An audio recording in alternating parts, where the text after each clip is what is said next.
gentlemen, may I have your attention, please?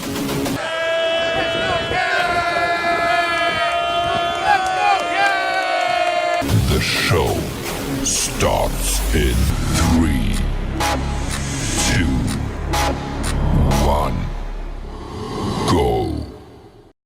Good morning, CaneSport. It's April the 12th, 2024. I'm Gary Ferman, the publisher of CaneSport.com, joined this morning by our managing editor, Matt Shodell, and Stephen Wagner, as we discuss the news of the day, and the countdown is on for the annual spring game that will take place on Saturday at the Cobb Track facility on campus.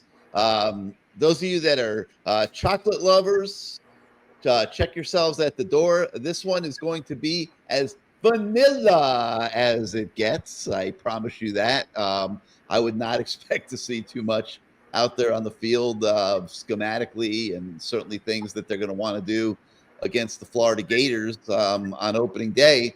But Matt, we've covered the entire spring. We've seen the progress. We see the player development taking place. And I'm actually starting to work on a column that we'll put out on Saturday, talking about all of that in more specific terms. But I'm, you're probably gonna, jump all over me a little bit here, but I'm pretty pleased by what I saw this spring. I do see significant player development in a lot of places, but I also see about 6 to 8 places where they need to go get a dude in the portal. And we're not going to fight about the portal today.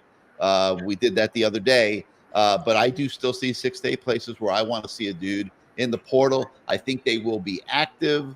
I have a column on the website this morning, kind of addressing it a little bit, talking about the transfer portal and what is likely to happen in the next week. It is going to be the wild, wild west, absolutely insane. But Matt, that aside, I know I'm pleased with the player development I saw in spring practice. Your thoughts? Yeah. Sorry. Overall, look, I'm very optimistic. I know people think I'm not, but what I want is this to be a championship roster, not just, hey, let's just hope for the playoffs, and I think this is a team that will make a run for the playoffs, but I also think it's a team that would be 500 in the SEC. So, that's my opinion. The ACC is really going to be easy. They have the easiest schedule I can remember in probably my entire I've covered this team since back in the late 90s. I can't remember an easier schedule. I just can't, in terms of teams that you expect to be what, right? Because sometimes teams are better than you think, worse than you think, whatever. This schedule on paper is the easiest I can remember dating. It's back to every year I've ever covered this team. It just is. So, yeah, I expect them to do really well. And again, I'm not against the transfer portal. My thing is take free agents. I know they need a top running back. Of course, take a top receiver. Of course, my issue is taking guys that are just like, okay, before you get off on this tangent again, sorry to interrupt. It's not a tangent. I would have just said 2 more seconds. I know, but I don't want us to go debate the transfer portal for 20 minutes again like we did 2 days ago. No, but my point is that I do want to ask you. Yeah. You did a story on the Martinez kid from Oregon State. You want to add him. 100% you need him. You need him. That's a free agent, right? Of course, 100% a free agent. So now, and I write about this morning. Take a player at that level, and now take 1 or 2 wide receivers that are equally impactful. And by the way, there's going to be some other running backs in the portal too that might make this interesting. I kind of I'm not going to say I jumped the gun, because I do think the Martinez kid, if he wants to come here and he doesn't screw around on Tuesday when the portal opens, his agent is Miami based.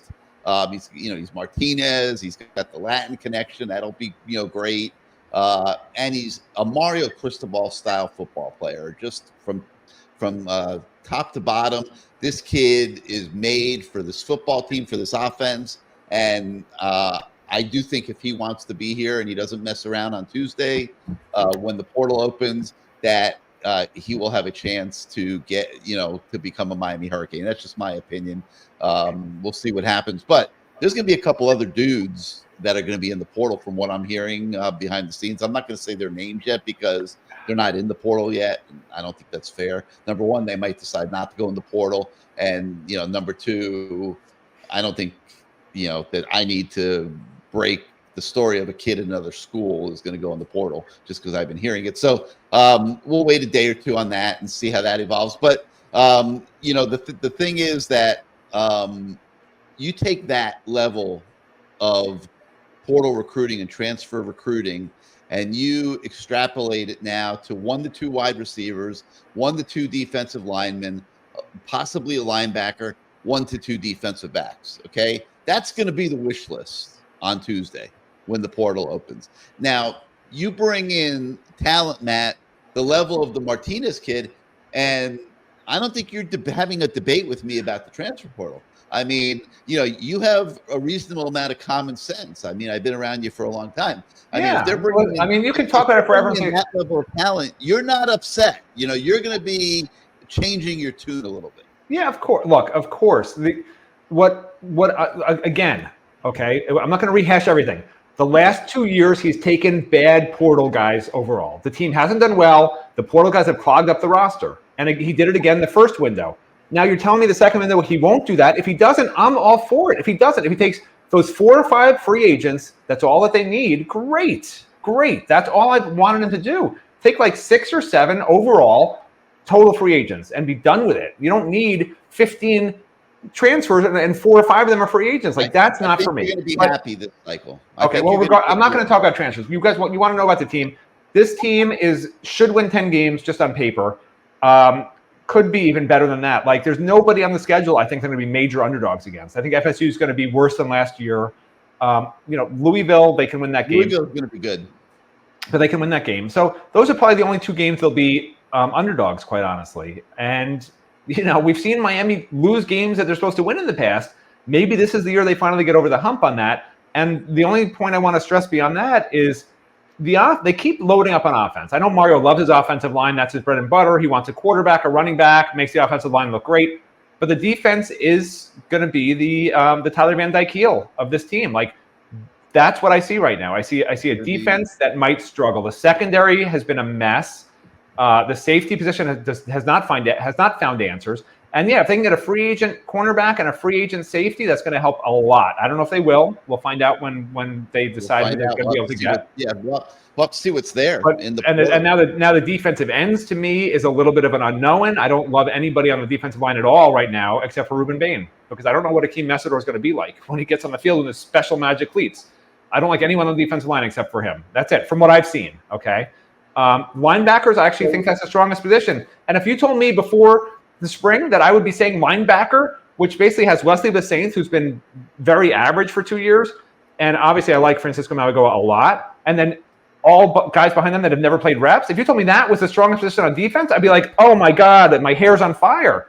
But I really like the linebacker position. I think the young guys are going to be. I think Aguirre is going to be really good. I think Pruitt's going to be really good. I think that's the strength of the defense. So if they can find an answer, maybe at defensive line or in the secondary, and make the front 7 really, really good, or the back, what would it be, the back 7 really, really good, then I think they'll be fine because their offense is going to be good enough. But they have to find an answer. You can't have a really average defensive line and a sub-average secondary and expect to win 10 or 11 games. Like you just can't. You're not going to always outscore. You're not going to always outscore everybody. A defensive tackle, dude. I want to see that come in. Need that bad. I hope they find one. They need it bad. I agree. Cook and CJ Clark are nice pickups. I'm not downgrading them the way you are. I like those transfer portal pickups. I think those 2 kids are going to help them a lot this year. They're better to me than Jared Harrison Hunt. I'm not comparing them to Jared Harrison. I'm comparing them to the standard that I want for Miami defensive tackle. I understand, but they're not there yet. You're comparing them to a career backup. You're comparing them to a career backup who only started last year because of injuries and played out of position at end. Like that's who you're comparing these guys to. Yeah, but they're better than him. They're better than the guy who can't play. That's great, Gary. Great comparison. But that's what's on the roster right now. Harrison Hunt, Moton. I think CJ Clark and Marley Cook are better than that. They are.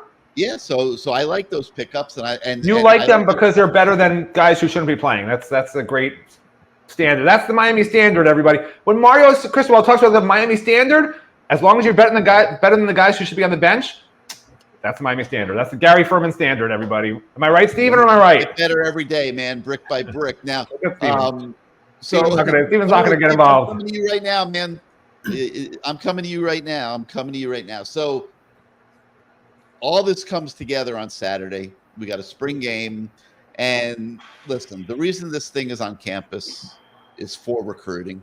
And they are, you're going to have an earlier signing day this year. They are hitting the ground running on recruiting, doing a really nice job. Like it looks like they're done at the tight end position with the Luka Gilbert kid that committed the other day. And I mean, you saw everybody in America putting crystal balls and RPM predictions on Brock Schott, who's another tight end. So they're pretty much done at quarterback now with Luke Nickel and with these two tight ends.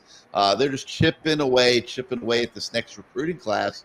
And there's going to be a whole load of guys that are going to come on Saturday for the spring game, Steven. I know you're fired up. You're catching up on your sleep because you're going to need every ounce of octane that you have in your body on Saturday to keep up with all the comings and goings. How's that list for Saturday? I know we've been piecing it together here over the last few days, and obviously you're going to keep going, but pretty good group showing up on Saturday, right? Yeah, some of the guys that I'm really excited for right now, the highest profile player that I personally have been able to go ahead and confirm is going to be in attendance is the number 16 overall recruit in the country, number 1 linebacker in the class in Ty Jackson. This kid, like for all of you recruiting nuts out there like me, this kid is a lot like TJ Alford, but with just slightly more enhanced attributes. It seems like pretty much everything. And that's not a slight to TJ Alford at all, who is a really, really, really good linebacker. But I mean, Ty Jackson is just, I mean, he is wildly, wildly, wildly talented. Has a really, really high floor, I think, in addition to an awesomely high ceiling. He's a guy who visited Miami a few weeks ago for a spring practice. He's going to be getting back down to Miami for the second time this weekend. Although he currently does not have an official visit set with Miami. And right now, I'm not totally certain if Miami is going to be able to get one. Miami's really just kind of slowly like trying to chip away, and put themselves in position to get one of those June official visits. And if there's one head coach and one linebackers coach who I really trust to be able to make that kind of progress and kind of, nudge their way into, very serious consideration for a top 20 recruit in the country, a number 1 guy at his position, it would be Mario Cristobal and Derek Nicholson.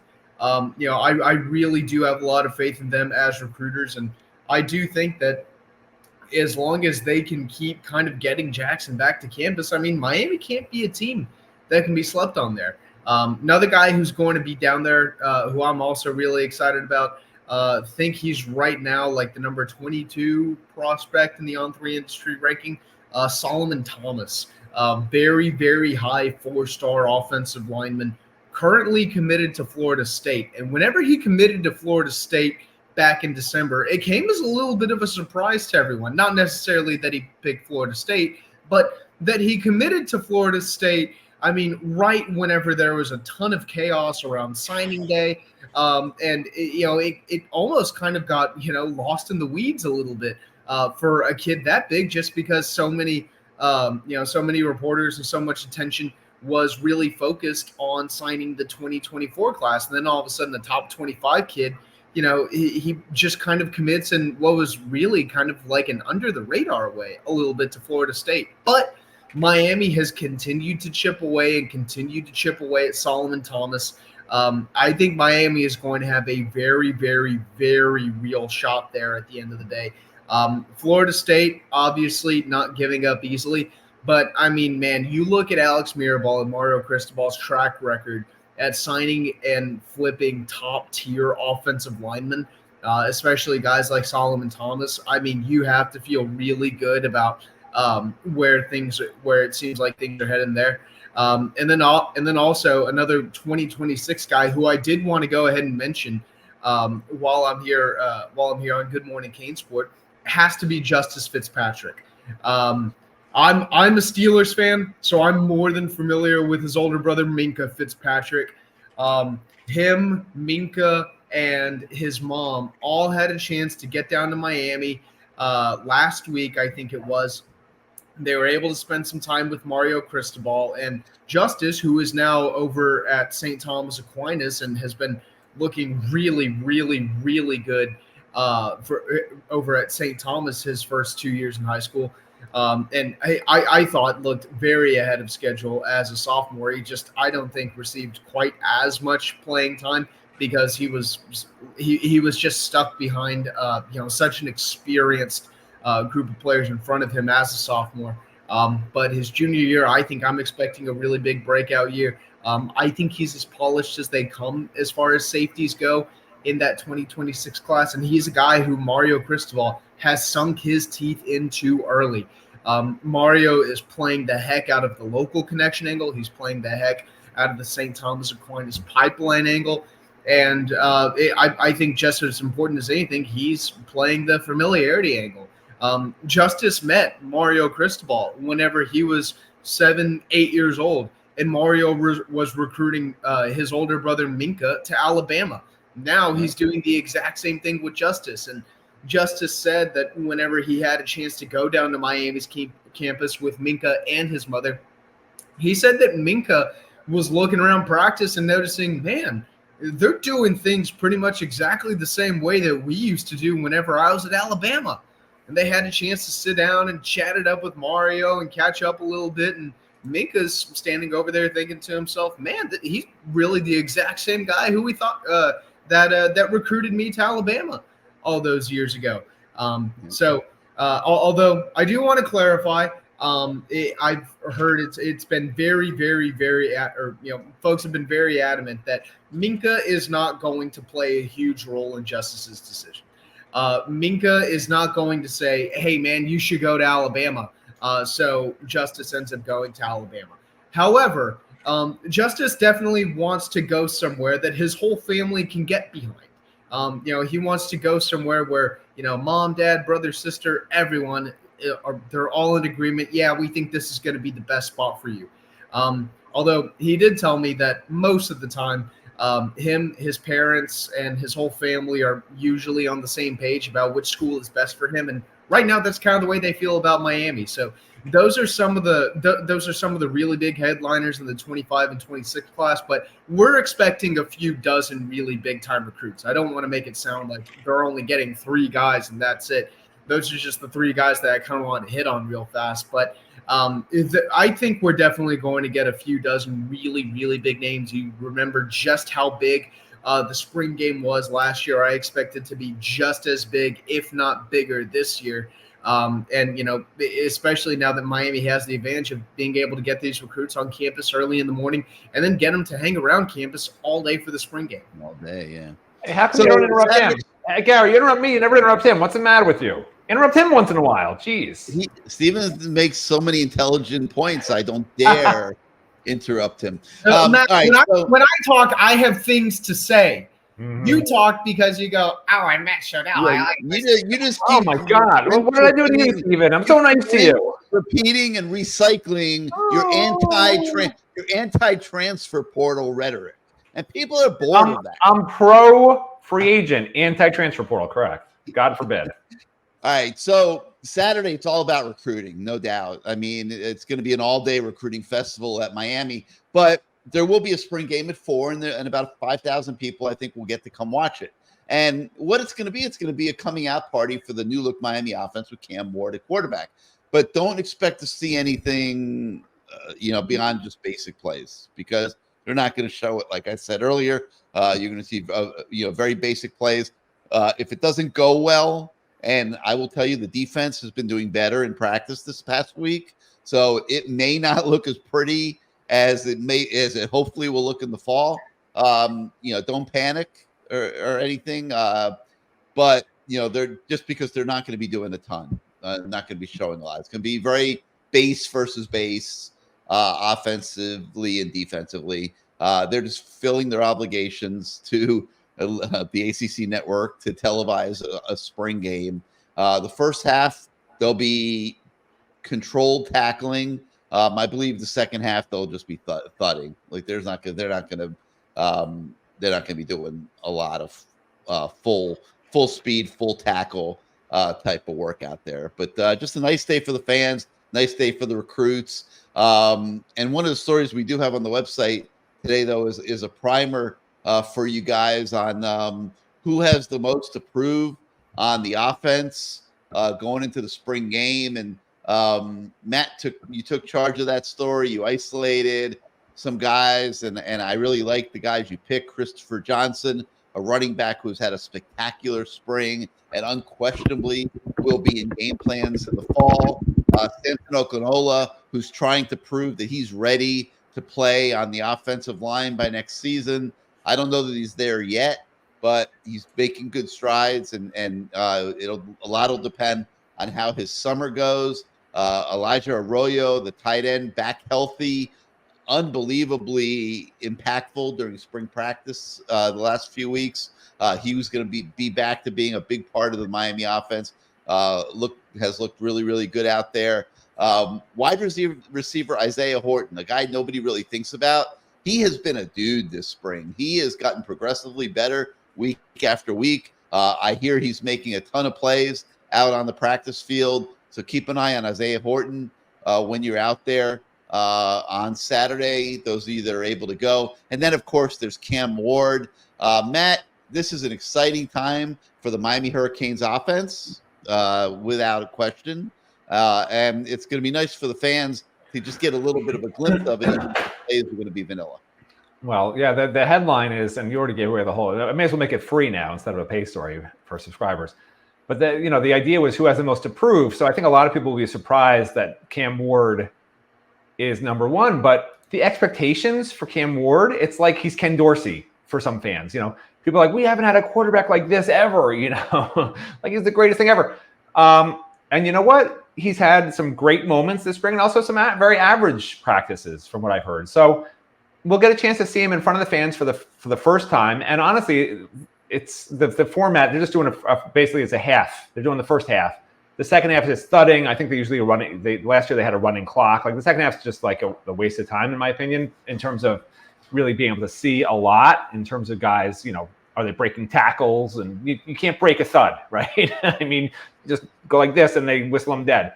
But the first half will be interesting. Cam Ward, I would think, would get maybe 3 series. And you really want to be able to see that explosiveness in front of the fans. I mean, that's what fans are going to want to watch. Like, they're not going to, watch, hey, Chris Johnson run up the middle for 2 yards. Okay, hey, Chris Johnson run for 5 yards. Hey, here's a quick throw to the right, quick throw to the left, a little, curl over the middle for Xavier. They want to see throws down the field. They want to see Cam Ward aired out. And I hope Mario recognizes that instead of being so worried about all the opponents watching on TV, that, like, you know what, let the fans see what you got. Remember in the old days, Gary, it used to be, you know what we're doing? It doesn't matter. We're still going to beat you, right? And now Mario's like in a shell, like, God forbid. A few go routes in there and stuff. I hope. I would like to see something beyond run up the middle and just throw some short passes. Like, I'm hoping, and look, we already know the first pass is going to be deep. That's what Shannon Dawson does, right? The first pass is very exciting, deep pass. After that, they just pack it in. Like, it's annoying. So I'm hoping they actually run some semblance of an offense. And I understand they're not going to show everything, but some semblance of an offense that can be exciting for fans, in the first half. Because otherwise, what's the point of having a spring game? Just end practice after 14, The one thing that we've seen is a lot of guys getting touches offensively. I would expect you'll see that in the spring game on Saturday. And like I said, the defense has been flexing its muscle a little bit more in the last week or so. So I wouldn't be surprised if you see some decent defensive play too, especially with the offense limiting what the defense. This is what's funny. The defense already knows what the offense is running. That's what's sort of annoying. So there's only so many route trees and so many plays that they line up this way. The defense already knows what Miami's running. That's why it's sort of annoying until you play a real. They say when you play a real team, you find out a lot more, because for 14 practices, the defense in every team drills, which is 11 on 11, they've seen everything the offense has been working on, and of course vice versa. But it's a lot easier for a defense to stop an offense when the defense knows where the ball's going generally than the other way around. So I would expect, and that's why, by the way, that's why the defense usually dominates spring scrimmages, right? Usually dominates fall also, because once they figure out what the offense is doing, it's very hard. If you're equally talented or even somewhat close to talented as the offensive players, you should dominate, which is, remember when the teams were the best teams that Miami had, the offense had a lot of problems running plays simply because of that. So it might be a bad sign for the defense if the offense is lighting it up in the first half tomorrow. But you know what? It wouldn't surprise me, because I think the defense is not a great defense. I think the offense is a great offense. Maybe it would be a good sign if the defense actually does well.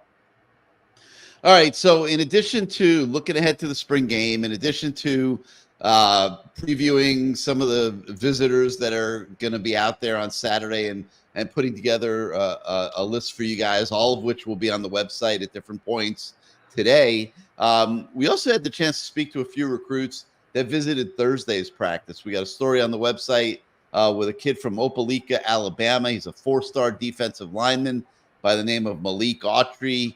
He was at practice on Thursday with his mom, and he raved about it, and looks like he's going to be setting up an official visit as well. So don't miss that story. See what Malik Autry was saying off his visit. And there also was a running back on campus Thursday from Opelousas, Louisiana. He's a 3-star, Deshaun Ford. He had an unofficial visit on Thursday. Loved Miami and had some really, really, really cool things to say. So make sure you check that one out too. Also on the website this morning, we have a story on Orlando Edgewater 2026 4-star quarterback Michael Clayton. He has continued to strengthen his bond with the Canes, and offensive coordinator Shannon Dawson visited last weekend. He updates us on where he stands coming off that visit. So that's going to pretty much do it for today for Good Morning CaneSport. It's all about the spring game. We will be back on Monday to analyze what we see out on Green Tree on Saturday, to talk about all the recruiting that took place out there. And just kind of wrap up the whole spring for you guys and give you a capsule look at where things are coming out of spring practice, going into the portal season, and then the coaches will be out recruiting as well very, very soon for their spring evaluation period that'll run pretty much through the whole month of May. So tons to look forward to at CaneSport.com. If you are not yet a subscriber to the website, please come on over, join our community of fans. Let us do what we do every single day to try to enhance your fan experience. If you're on YouTube right now and you like this show, like this channel, hit your subscribe and your like buttons. It helps us with the algorithms in growing our audience. So for Stephen Wagner and Matt Shodell, I'm Gary Ferman. Thank you again for joining us today, everybody. And we will see you back on this show on Monday.